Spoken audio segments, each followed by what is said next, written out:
Guys, we are joined tonight by NC Courage head coach Paul Riley. Coach Riley, you guys are coming off an amazing championship season. You only had one loss last year. Question number one is simple for me to ask, maybe complicated for you to answer.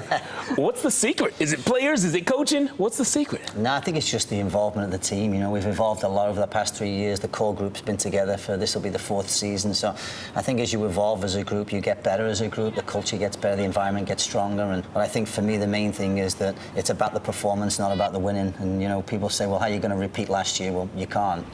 We're not going to try and repeat last year. We're going to try and improve, though. I think there's places where we can improve. I think tactically we can get a little bit better. And the knowledge of the players, you know, they're another year older. There's a lot of internationals in the group. They play for a lot of different countries. They all play a different way.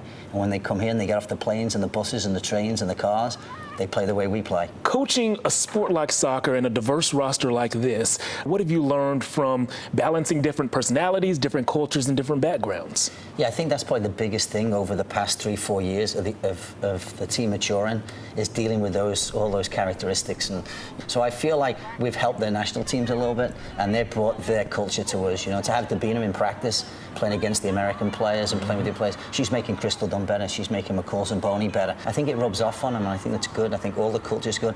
And, I mean, Kiwi, who we call Abby Erzig, obviously she's from New Zealand, don't understand a word she says. So when she's the captain, when she talks, we just acknowledge it and just shake our heads. Oh, yeah, absolutely. But they probably say the same about me. So, but I love having the cultures in there. It's great when we have some banter with all the players. After completing the preseason practices and a few preseason games, what have you picked out as the strengths for this year's team? Well, I think the one thing we always talk about is our strength going forward. You know, we're a great high-paced team going forward. We cause a lot of problems. We've got a lot of weapons up front with Crystal Dunn and Dabina, Jess McDonald, Lynn Williams, Kristen Hamilton. And the other side of it is the press. You know, we press teams, the living daylights out of teams. And, you know, we always say to us, you'll never be chased like you won't be chased by us, because we will chase you. One of the biggest stories in the sport right now is the pay gap. The World Cup payout in the Men's World Cup is around $440 million. Whereas in the Women's World Cup, it's around $30 million. How important is it to close that pay gap? Yeah, I think we have to close the gap. I think what's happening in women's soccer worldwide, you've seen Juventus bring crowds of 50,000 in, you've seen Atletico Madrid bring 50,000 in to play Barcelona in a women's game.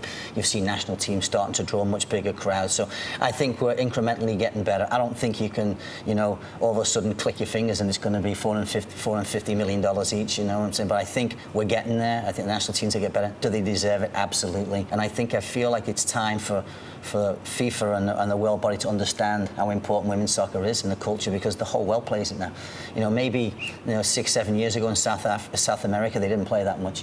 In Europe maybe they didn't play that much, but the players are more athletic now, they're more intelligent now, they're full-time now. You got 16-year-olds playing in Barcelona and the full team. So I think the women's game has evolved, and now I think it's time to even-steven it and bring it up. And, you know, obviously the challenge in the US now is the US team want to be paid the same as the men's team, and hats off to them. I think they deserve it, and hopefully that will happen. It's an 8-9 hour day, you know, and that's a professional job, so why shouldn't they be paid the same? You speak of an 8-9 hour day. We'll see the fruits of that labor coming up very soon. On Saturday, April 13th, you guys open the season against Chicago. Coach, we're looking forward to it. Tough game, that one. Yes, sir. We're looking forward to it. Good luck to you this season, Thanks Coach. very much. Thanks for joining Thank us. you.